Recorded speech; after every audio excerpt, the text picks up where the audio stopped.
你喝多了，我就当你说的是醉话。今天你先睡这儿吧，明天睡醒了你就走。琉璃，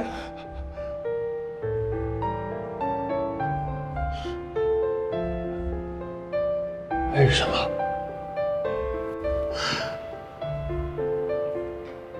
为什么我就是放不下你？奶奶吃饭啦！哎，今天给我们做的什么粥啊？今天做的是五谷养生粥。五谷养生粥。少奶奶呀，为了做这个粥可不简单呐，光这材料就有10几种。哦，这么多材料啊！看着不错啊。这《黄帝内经》里面说，五谷为养，五果为助，五畜为益，五菜为充，气味和而服之，以补益精气。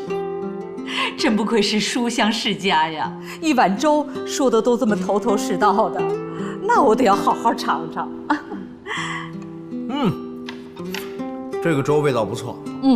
好吃好吃。你以后可以多煮一点给奶奶喝。我会做的可多了。奶奶，以后你喜欢吃什么就跟我说，我全都做给你吃。好。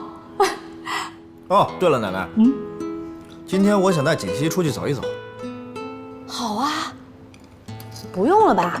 那个，我觉得在家待着可好了，我还能照顾您呢。哎呀，不用不用，家里有方叔，还有那么多人照顾我，用不着你。自从你啊嫁进这个家门啊，你哪儿都没去过，正好西城啊带你出去好好玩玩。订好了没有？去哪儿啊？机票都买好了。哎，奶奶，这些事儿您就别管了，我们准备去山里自驾游，吃完饭我们就出发。哦，好好好，这就是你们年轻人说的那种说走就走的旅游吧？哎，对，一言不合我们就走。可要注意安全呐，路上一定要小心，听到了？哎，放心吧，我们都是大人了，是吧？来，吃个烧饼。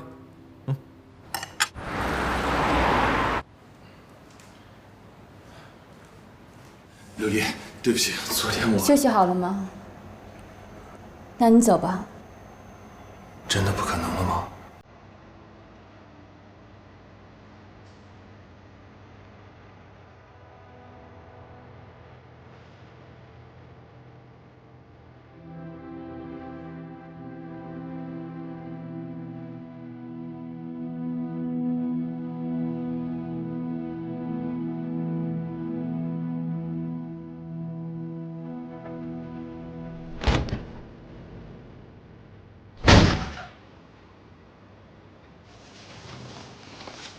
贺锦溪，磨磨蹭蹭干嘛呢？赶紧收拾东西，一会儿出发了。